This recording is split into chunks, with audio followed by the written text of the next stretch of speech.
bueno, pues si alguien pensaba que en el mundo financiero últimamente pues no pasa nada, pues yo creo que se equivoca porque con tanto ruido de la pandemia y de las consecuencias y del verano y de los políticos y de la ineptitud del gobierno y de la ineptitud de la oposición, con todas esas cosas, pues pasan desapercibidas otras que son muy importantes. Porque ¿sabíais que estamos a punto de presenciar un nuevo terremoto en el mundo financiero desde el punto de vista de lo que es su organización? Que estamos a punto de ver un nuevo mapa de las entidades financieras, un nuevo mapa bancario. ¿Os acordáis lo que sucedió en el año 2008 cuando, bueno, a partir de la crisis de 2008, que hubo un auténtico terremoto en el mundo financiero español y, bueno, pues ese terremoto trajo consigo la desaparición de numerosísimas cajas de ahorro y también la absorción de algunas entidades por parte de otras? Pues algo parecido vamos a ver de manera inminente y os lo voy a contar en este vídeo. Muchas gracias por estar ahí.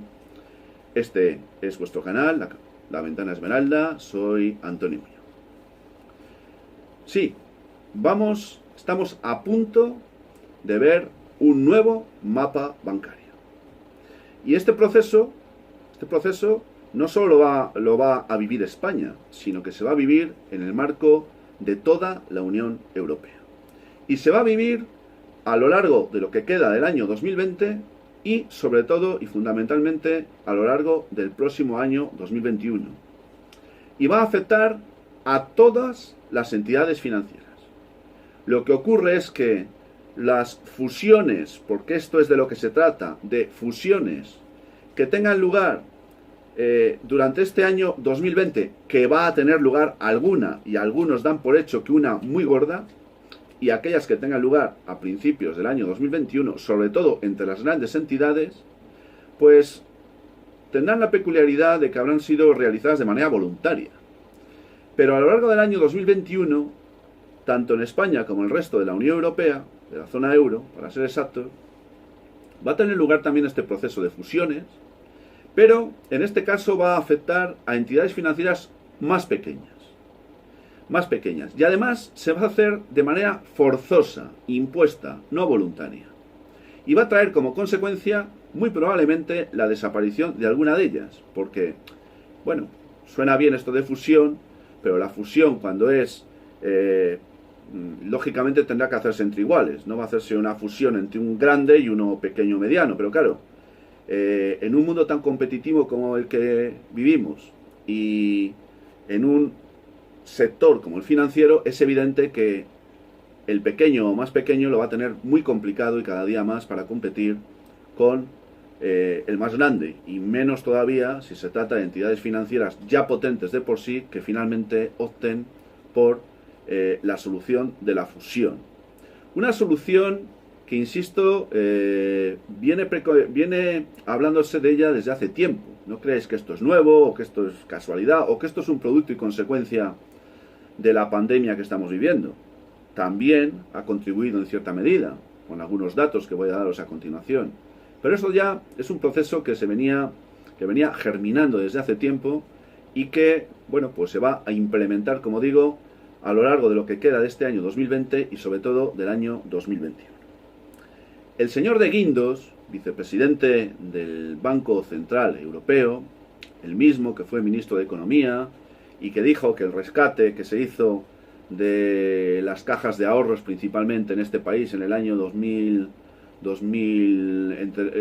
año 2012, creo recordar, pues que aquello fue una línea de crédito en buenas condiciones, pero que en ningún caso se trató de un rescate. Eso provocó, como recordaréis muchos de vosotros, pues que sus correligionarios europeos pues se sonrojasen y muchos de ellos apretasen los puños para tener que taparse la boca y no decir lo que pensaban de este señor que ahora es vicepresidente del Banco Central Europeo. Bueno, pues ¿sabéis lo que ha dicho el tal de Guindos hace tan solo unas fechas?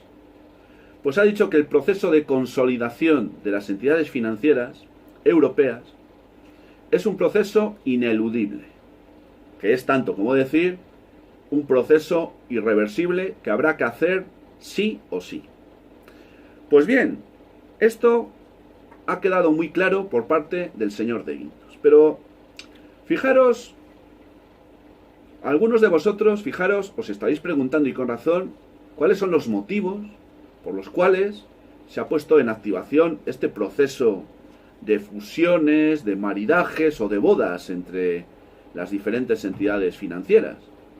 Hay motivos diversos. Por ejemplo, uno de ellos es que en los próximos 2 años se prevé una bajada de ingresos por parte de las entidades financieras en torno a el 21%. Se prevé también un incremento en la morosidad que podría oscilar en torno al 11,3%. Y también, en lo que concierne a España, pues son varios los estudios que han concluido que 3 de las 12 principales entidades financieras de nuestro país verán reducidos sus capitales cuando menos en un 9%. Si a esto le unimos que la solvencia de las entidades financieras españolas es del 11,9% frente al 14,8% de media en la Unión Europea, pues tendremos algunos datos que avalan obviamente que explican por qué este proceso de fusión, pues el señor de Guindos lo ha calificado como de ineludible. Y es que, como os he dicho antes, es un proceso irreversible que sí o sí se va a implementar y está tan pronto o tan próximo a hacerse que se da por hecho que antes de que concluya este año 2020 tendrá lugar una importantísima fusión entre al menos 2 de las grandes entidades financieras españolas. No tengo la bolita de cristal. Os estaréis preguntando, muchos de vosotros y con razón, que ¿de qué fusión estoy hablando? ¿De qué entidades? Bueno, pues hay información amplia en las redes y se están haciendo quinielas al respecto, pero yo os voy a dar una pista porque como sois muy inteligentes vais a llegar a la conclusión y vais a saber de qué hablo, porque de esto que voy a hablaros ahora, pues insisto, lo vais a poder encontrar fácilmente en las redes. No voy a decir el nombre de las 2 entidades, pero os voy a dar unas pistas que van a llevaros seguro a la conclusión de quiénes son las 2 entidades de las que estoy hablando. Una se caracteriza porque el equipo de esa ciudad acaba de ascender a segunda división. Y la otra se caracteriza porque su presidente se caracteriza, entre otras cosas, porque tiene un nombre impronunciable y porque además, si fuera a un concurso de belleza, seguro, con absoluta seguridad, quedaría el último de la fila.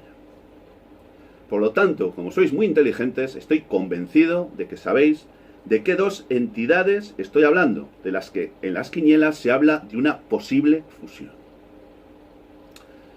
Pero fijaros si el proceso es tan ineludible que hasta el Banco Central Europeo ha dicho expresamente que facilitará todos lo que tenga que ver con el incremento de capitales, porque obviamente una de las consecuencias del proceso de fusión será que las entidades financieras que se fusionen tendrán que tener unos ratios de capital mayores. Bien. Y para que todo esto se pueda hacer, pues, claro, alguien habrá tenido que analizar cómo están las cuentas de los bancos. Y esto, pues debió de hacerlo la llamada Autoridad Bancaria Europea, con las siglas EBA. Pero sin embargo no lo ha hecho. Y ha tenido que hacerlo al final el Mecanismo Único de Supervisión del Banco Central Europeo, y ha tenido que hacer, pues, los llamados test de resistencia para ver cómo estaban los bancos de sólidos y de fuertes para afrontar las consecuencias económicas generadas por la pandemia. Y este test se ha hecho y los resultados, pues parece ser que se han hecho públicos hace muy poquitas fechas. Yo no he tenido acceso a ellos, pero lo que sí puedo deciros es que el Banco Central Europeo se va a reservar para sí los datos concluyentes de todo esto. Me pregunto por qué, ¿verdad? ¿Por qué tanto oscurantismo y tanto secretismo? Ha dicho el Banco Central Europeo que dará a conocer el conjunto agregado de los datos, pero que no lo va a dividir ni por países ni mucho menos por entidades financieras. Claro que, como insisto, en este canal somos todos muy inteligentes, pues habrá que extraer la siguiente consideración. Si resulta que el Banco Central Europeo se reserva para sí los datos de las entidades financieras que no estén tan bien en ese test de resistencia, porque pudiera dañar su imagen, habrá que concluir que las entidades financieras que finalmente opten por la fusión, sobre todo obligada, pues sean precisamente aquellas que precisamente no hayan dado los mejores resultados en ese test de resistencia. Entonces, estemos atentos y cuando veamos que el Banco Central Europeo se aproxima a alguna entidad para decirle, oye bonita, que es conveniente ya que actives este proceso de fusión que sí o sí vas a tener que realizar, pues estaremos concluyendo cuáles son las entidades financieras que no han respondido debidamente o que no han dado o que no han superado ese test de resistencia en los términos que cabría esperar. Bien, voy a ir concluyendo.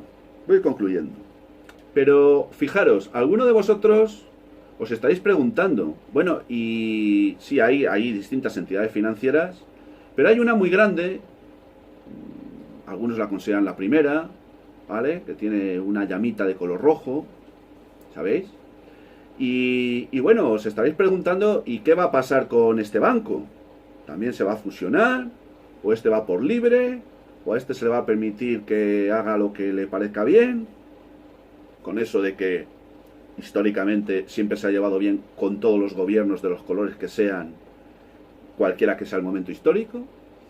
Bueno, pues parece que este banco también va a tener que fusionarse.